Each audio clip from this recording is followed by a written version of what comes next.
Today we are out here on the South Elks Road, which forms the northern boundary of the monument, and we're here at the forest boundary. So what we're going to be doing today is going up South Elks, which is the front country zone of the Forest Service portion of the monument, and visiting a couple sites and talking about several different topics, including travel management, dispersed camping, and some of the management that we'd like to do around dispersed camping, and then non-motorized trails and potentially adding some non-motorized trails and opportunities like that in the monument as well. So we'll be looking at a variety of different management zones and management issues here today, primarily traveling up this road and then ending at the Bears Ears itself.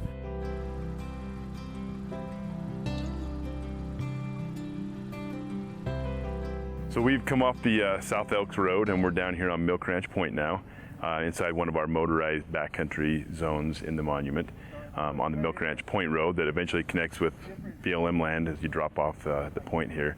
And I wanted to talk a little bit about travel management out here today. The proclamation directs the agencies to come up with a travel management plan where we will designate roads and trails for motorized and non-motorized use. So that's something we're going to be moving into in management here, is coming up with that travel plan with public support, public input, with the MAC input, and with tribal input. One thing to remember as we start travel planning is the proclamation does put some sideboards on what we can do with new routes. So as we look for if we have new motorized routes we're proposing, those will need to meet two different factors, including public safety. It'll have to be something that'll be necessary for public safety or to protect the objects and values of the monument. So those two things are going to be required of any new routes. We'll also be looking at the existing routes and going through those route by route and basically analyzing the values and the risks of each of those different routes.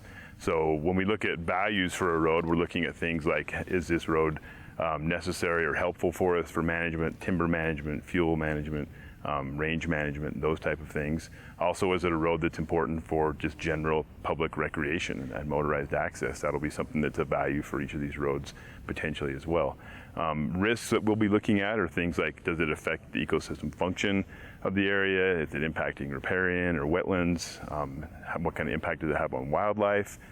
What kind of impact does it have on non-motorized recreation? Which is an important value out here as well.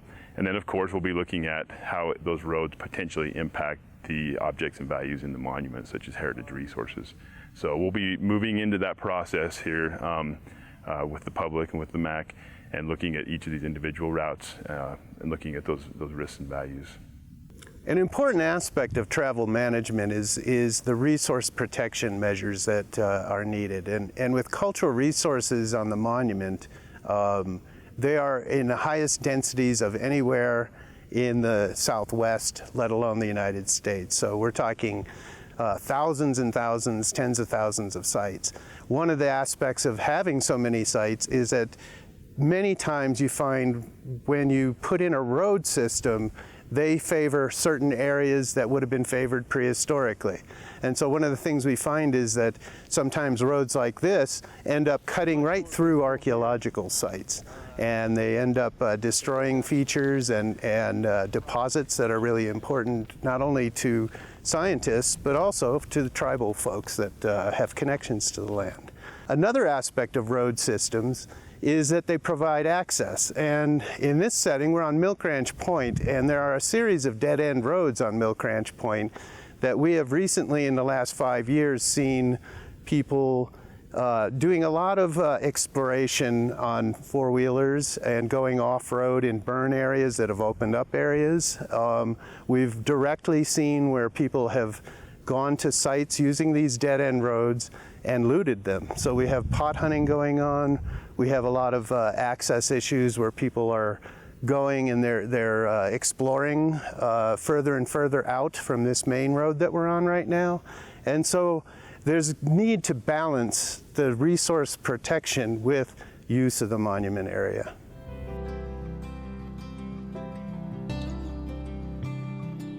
All right, we're up here on the South Elks Road, just right inside the monument boundary, and we want to talk a little bit about dispersed camping. Dispersed camping up here on the forest is one of the primary uses of the monument. Very popular and is a great place to do that. Lots of good flat places and places for tents and trailers, and it gets a lot of use from that type of activity from both locals and visitors from outside the region. As we move into travel planning, one of the things we're going to look at is the dispersed camping and opportunities and potential impacts from that as well. So the monument plan actually made the decision that we would take the dispersed camping and designate those sites, and each of those sites will need to be designated in the future. Currently, the way that we manage it is that you can basically camp anywhere with 150 feet of a designated road, which has worked out great in the past and has been fine for that type of use. But with increased use, we really need to start managing the dispersed camping up here a little more than we have in the past. So similar to travel planning, we'll be taking a look at each of these dispersed campsites and essentially looking at the values and risks associated with each of those as well. We'll be looking at how they might impact riparian areas or wildlife, how they might impact the objects and values of the monument, and whether they are a campsite that is one that is a good place to camp.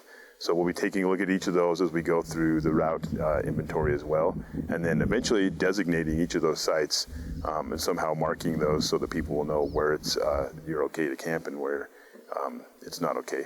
So just behind me here, you can see one of our more popular sites in the monument. Out here in a meadow in the Ponderosas, great place, very attractive place to camp, and pretty much a good, durable place to camp on. But it is in a meadow, and all of our meadows are becoming campsites essentially, and that's something we're going to need to make a decision on. Do we want a dispersed campsite in every meadow off of a road? Is it something that we want to preserve some of these meadows to not have campsites? So those will be some of the decisions we'll be making as we move through this process that we'll also be asking the MAC for opinions on, as well as the public in general.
Well, we're standing here at the Grand Flats area at the turnoff from Highway 95 to Natural Bridges National Monument and the road that goes up to the Bears Ears Buttes themselves and the forest section of the Bears Ears National Monument. Here in this location, there's a lot of dispersed camping that happens along the road going up, and there's actually not an official campground within the boundaries of the Shash Jáa Unit of Bears Ears National Monument to catch some of those users who would love to have a campground, to kind of a base camp for them to go and experience the Trail of the Ancients and the rest of Bears Ears National Monument here, and also capture some of the overflow from Natural Bridges National Monument.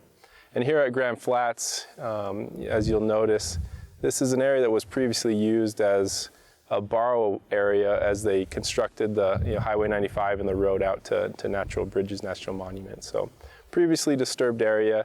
You'll still see some signs of gravel here, and some old asphalt is still present here in this area as well. Another important feature of this site, besides it being previously disturbed by highway development and just an overall good location for a campground here in the Pinyon and Juniper, and just a good location within the monument. You'll notice behind me, you cannot see the Bears Ears Buttes. And so this campground at Grand Flats, if it were to be developed, would not impede that view shed of the Bears Ears Buttes themselves. And so I think it's a good option for a potential campground for the Shash Jáa Unit of Bears Ears National Monument, and is up for discussion of is this a good spot for a campground? What would that campground development look like? And how could this be used as an area to facilitate a recreation base camp for folks coming to Bears Ears National Monument.